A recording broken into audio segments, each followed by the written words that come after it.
Welcome to another episode of the brand called You, a podcast and podcast show that brings you leadership lessons, knowledge, experience, and wisdom from thousands of successful individuals from around the world. I'm your host, Ashutosh Garg, and today I'm delighted and privileged to welcome a very senior professional from the world of academia from Pittsburgh, USA, Professor Terry Irwin. Terry, welcome to the show. Thank you. I'm pleased to be here. Thank you. Professor Irwin is a professor at the School of Design and the director of Transition Design Institute at the Carnegie Mellon University. She's one of the co-originators of Transition Design, a transdisciplinary approach for addressing the many complex and wicked problems confronting 21st century societies. Terry, thank you for joining me, and I'm going to start with my first question before we get to transition design. Tell me a little bit about your own journey and what got you interested in this area of transition design. Oh, well, I've been a designer now for about, I think, 52 years. So I started out in a very traditional way, working for design firms. Eventually, in the 90s, I became a partner in a very large international design firm called Meta Design. Mm-hmm. And as I got more experienced and began approaching middle age, I began to notice a connection between the types of projects we were working on and the wicked problems in the world. Mm-hmm. And I think there was also, thankfully, a heightened global awareness about systems problems, even back in the 90s. But certainly the connection between the way designers were designing and a lot of problems. Mm-hmm. So I think this growing concern began to intersect with a midlife crisis. Mm-hmm.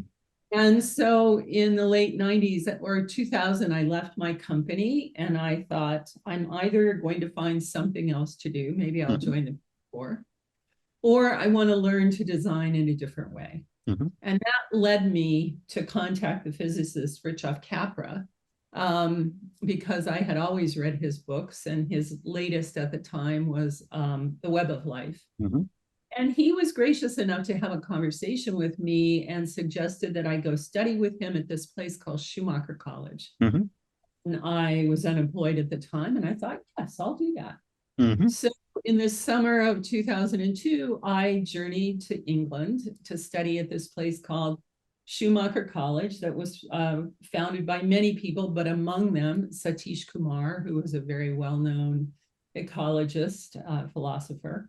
Mm. And that was a turning point in my life. I found out they offered something called holistic science, a master's degree in holistic science. And so I sold everything I owned, moved to England, did this degree for a year, and it just completely changed the way I thought about design, the way, my understanding really of the way life works. So one of the deepest lessons I took away was an understanding of living systems. So I think that's the elevator pitch for that. Amazing.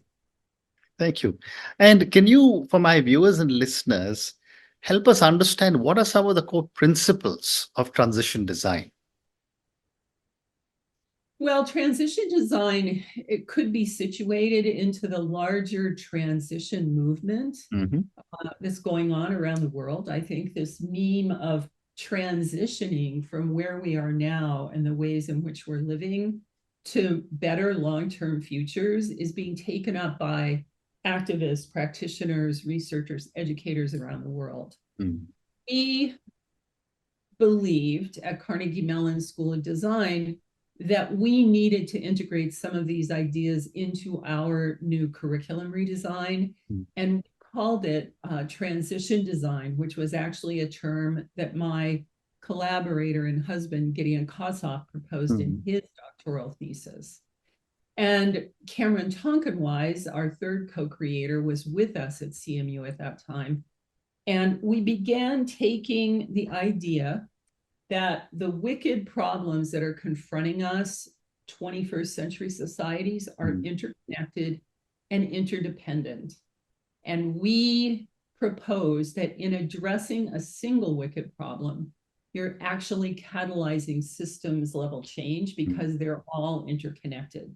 We further argued that in addressing these wicked problems, we actually begin to change our collective transition trajectories. I think most of us would agree that the futures, the long-term futures we're transitioning toward right now aren't necessarily the futures we want. But transition design argues that in addressing these wicked problems, we intentionally shift toward different futures.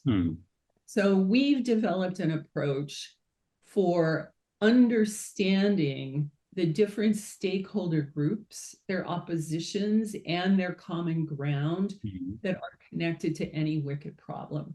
So at an undergraduate level, we're really just trying to get our undergrad students to understand systems and how they work. And maybe the biggest thing to say about that is to shift from looking at solutions as something we impose on a social system to looking at them as interventions and using or drawing on the idea of acupuncture. When we go to an acupuncturist, we do not expect that the acupuncturist is going to put a needle in our ear and we're suddenly cured. We understand that we have a systemic disorder of some kind, and the acupuncturist is intervening in our system at key points. Right. Are key points for change. And you will undergo a treatment of several interventions, and then they usually send you away. And they come back in a few weeks because they want to see how our system has responded to the intervention. They can't predict it. They have to work with the interventions over time. And I think perhaps that's the best metaphor for transition design. And for my viewers and listeners, Terry, could you give some examples of wicked problems that are facing the world and how transition design aims to address some of these? Well, it would take hours to list all the wicked problems that are I know, yes. in the world today. Yes. I would say the two that occupy my thinking the most are, of course, climate change. I don't think anyone on the call that eventually watches this can't cite at least one example of the way in which climate change is changing their life. The temperature fluctuating, floods are happening, fires are happening. All of that is related to climate change. But the other really important wicked problem, I think, is polarization. We're seeing this all over the world in national governments that are completely polarized. The swing right. Millions of people are on the move because of this polarization and climate change converging. And that's a great example of how two wicked problems have interconnected. I would say more ubiquitous common problems like poverty, gentrification, a lack of access to affordable housing, education, and healthcare. All of these are wicked problems that we tend to think of as global. But here's the thing. These problems always manifest in place and culture specific ways. So the way in which a problem like poverty or racism manifests in Pittsburgh is going to be entirely different than the way poverty or racism will manifest in the city where you are. And that's because of place and culture. So these are very, very important things that we look at. But because of these cultural and place-based distinctions, the way in which the problems need to be addressed are completely different. Did that answer? Absolutely. It's a great response. Thank you. My next question is, that, and, you gave me the example of, say, Pittsburgh and the city that I'm in, and you're absolutely right. There will be big changes and big differences. But can you give me also an idea about how does transition design integrate multiple disciplines and maybe multiple cultures in its Yeah. approach. Yes, happy to do that.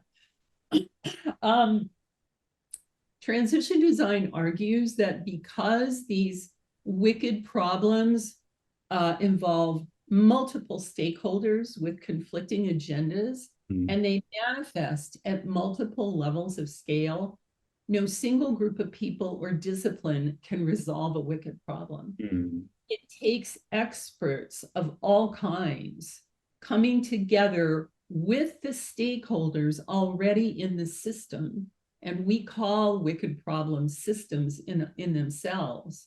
So these experts from related fields and disciplines must come together in a co-design process with the stakeholders in the system to begin to surface the interventions that will catalyze positive systems level change.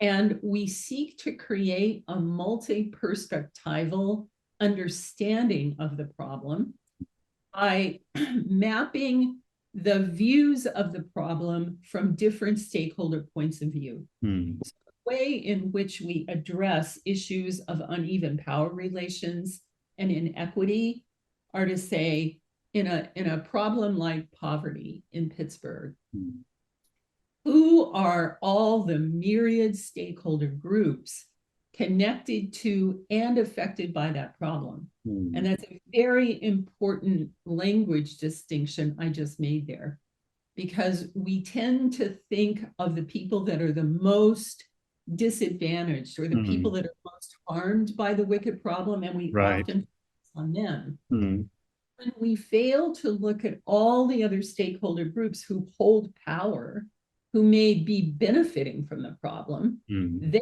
have the power to slap down any solution we may create. So transition design says we must convene as many groups as possible. We must have them map the problem from their point of view.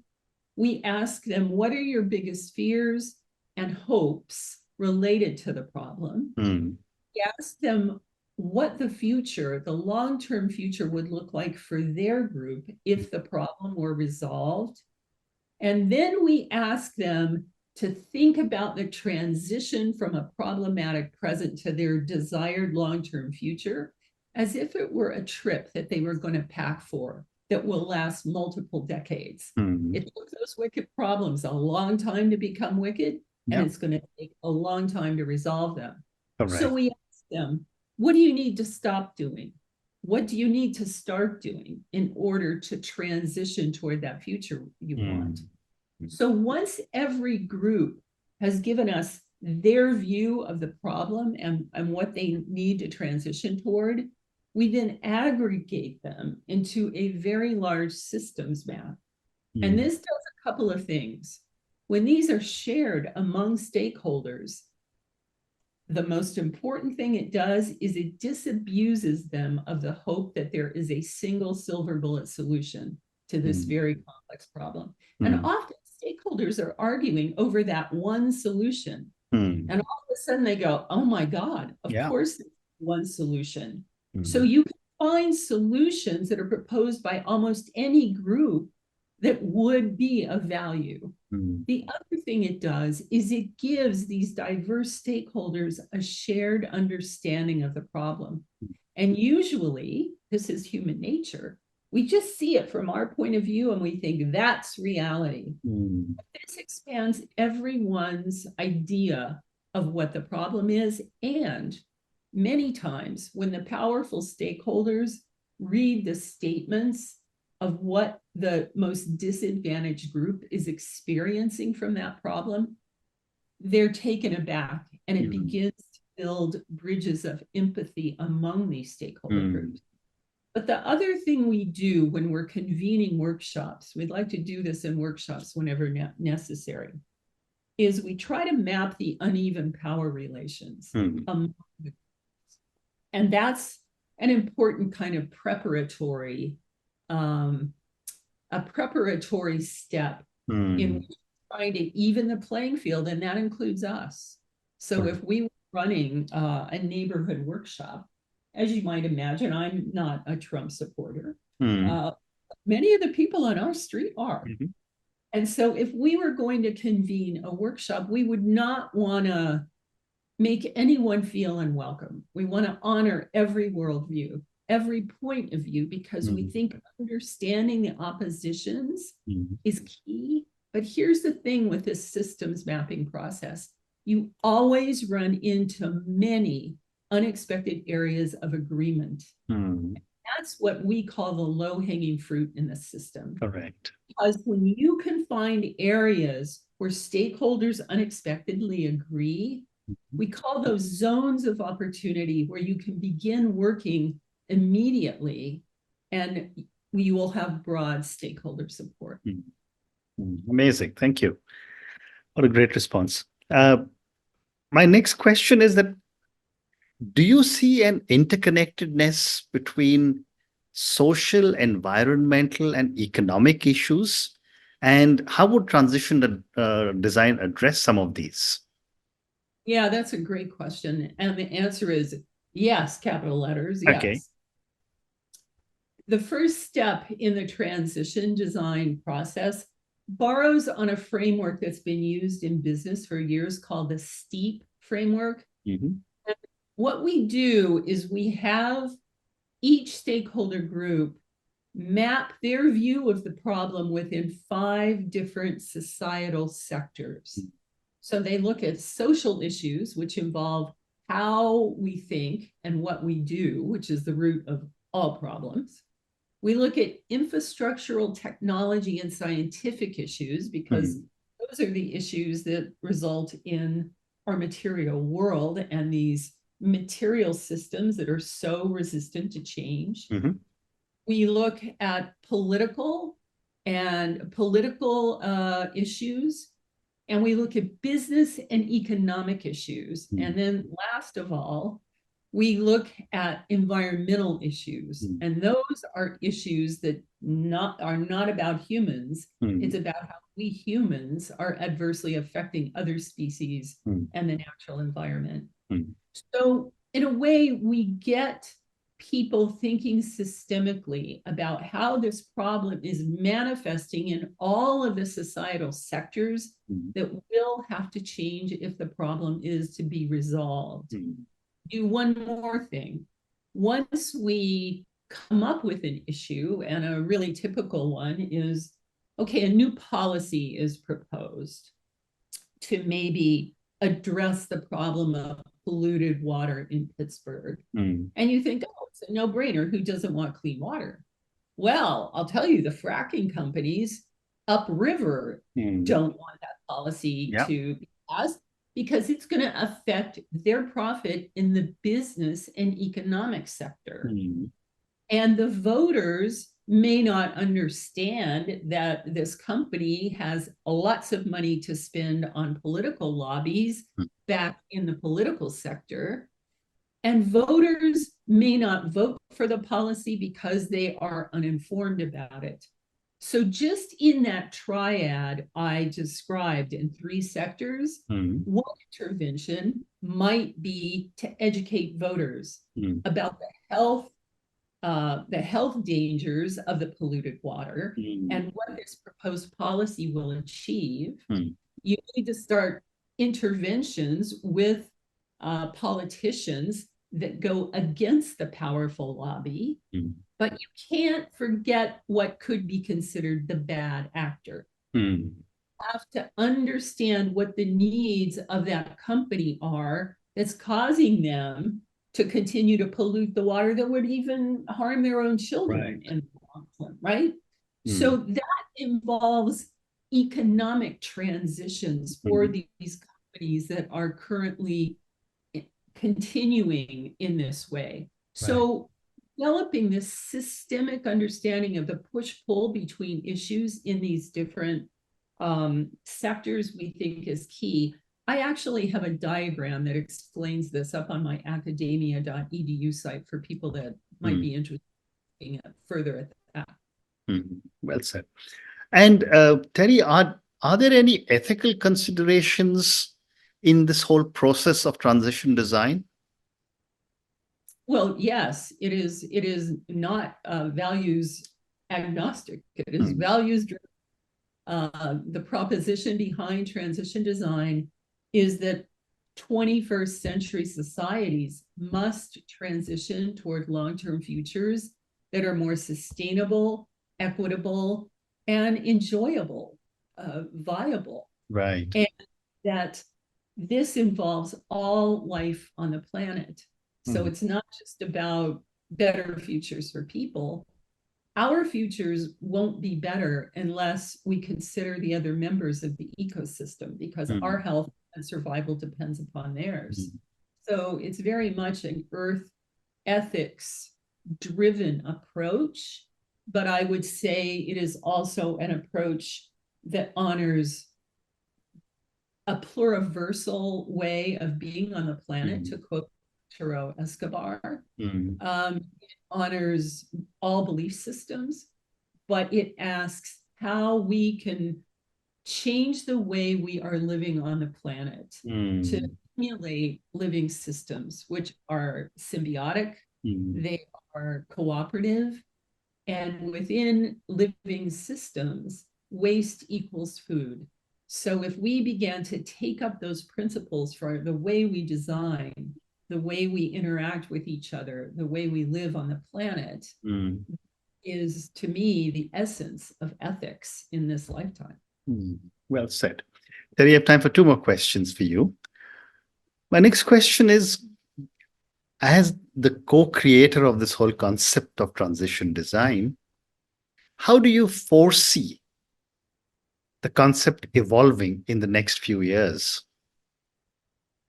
Well, that's a really good question. And I think it's going to be an emergent property. I think part of what the problems with we humans, right, is we build something, we name it, we brand it, and then we hang on to your life. Yeah.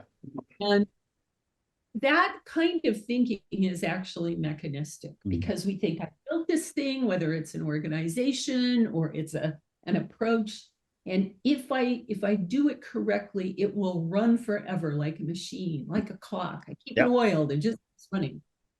And we actually believe that creating things like this is more like a plant.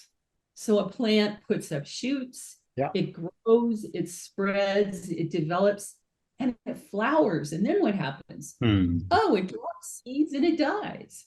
And those seeds grow to become something new, but not the same.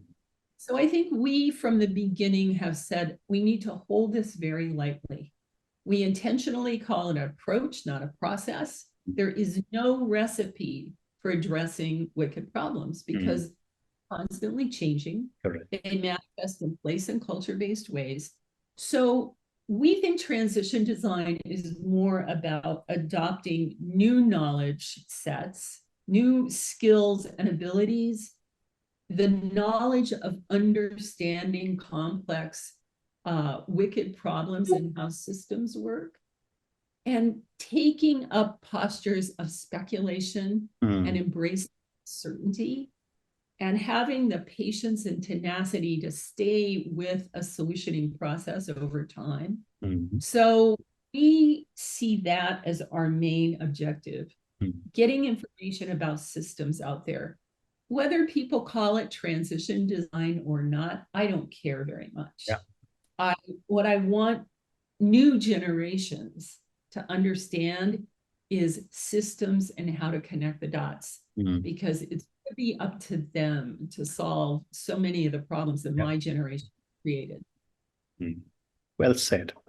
Terry, I'm afraid we've run out of time. So I just want to say thank you so much for speaking to me about how you got interested in the whole area of transition design. I knew very little about it till I read up to prepare for my conversation. But in my conversation, I've learned a lot about transition design. I think we covered a lot of ground on different aspects of transition design. And from what I understand, this concept applies to every single one of us in virtually every single area of work that we may encounter, and wicked problems can come in any area of our lives. Thank you again for speaking to me, and good luck to me. Good luck to you. Thank you. Bye-bye. Thank you for listening to the Brand Called You videocast and podcast, a platform that brings you knowledge, experience, and wisdom of hundreds of successful individuals from around the world. Do visit our website www.tbcy.in to watch and listen to the stories of many more individuals. You can also follow us on YouTube, Facebook, Instagram, and Twitter. Just search for the Brand Called You.